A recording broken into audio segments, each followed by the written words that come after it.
gens, j'espère que vous allez bien, en tout cas moi ça va très bien. Aujourd'hui on se trouve pour une nouvelle vidéo où je vais vous présenter les gars 2 isekai. Voilà, tranquillou, 2 isekai de 2022. Les épisodes sont déjà sortis, vous avez déjà entre 4 et 5 épisodes qui sont déjà sortis actuellement. N'oubliez pas de vous abonner, lâcher un petit like, un petit commentaire, ça fait toujours plaisir la famille. Et je vous dis à tout de suite après le générique.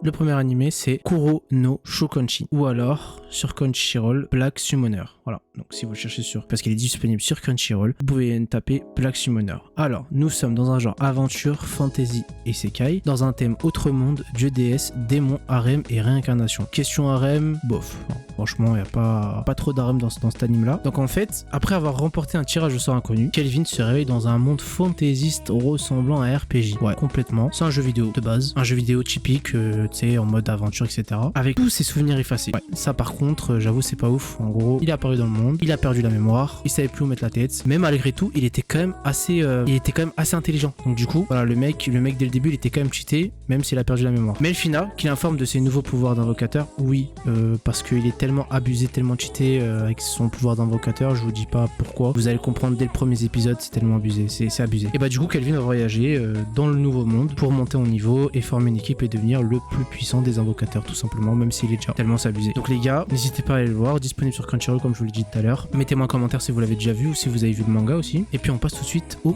deuxième animé. Deuxième animé, Isekai Yakyo ou alors Parallel World Pharmacy. Nous sommes dans un thème autre monde, magie, médecine, transmigration, dans un genre aventure, drame, fantasy, slice of life. Bien sûr, c'est un Isekai. Alors là, du coup, là on est dans une autre thématique. Donc c'est un jeune pharmacologue, voilà, et chercheur japonais qui meurt en raison d'un travail excessif. Le mec, tellement il t'a fait, il était tellement fatigué qu'un jour, voilà, il a pas dormi pendant 2-3 jours, voire 4 jours. Il s'allonge, il meurt. Voilà, il meurt de fatigue tout simplement. Et il apparaît dans un autre monde qui est équivalent à l'Europe médiévale. Voilà, devenu Falma des Médicis. Et c'est un apprenti de 10 ans dans la fameuse pharmacie de la cour royale. Ouais, non, mais non, ça aurait été trop facile s'il serait dans une famille de pauvres. Non, il est déjà dans une famille de base pharmaceutique. Mais le plus abusé, c'est qu'il est tellement pété, tellement cheaté avec ses pouvoirs magiques qu'il a pas d'ombre. Voilà, tu vois, c'est tellement abusé. Et en fait, il a acquis la capacité inhumaine de pouvoir détecter les maladies et la création matérielle et la destruction matérielle. Voilà, le mec qui peut tout créer, peut te détruire. Voilà, avec ses mains. Mais néanmoins, dans une société où la pratique de la médecine elle est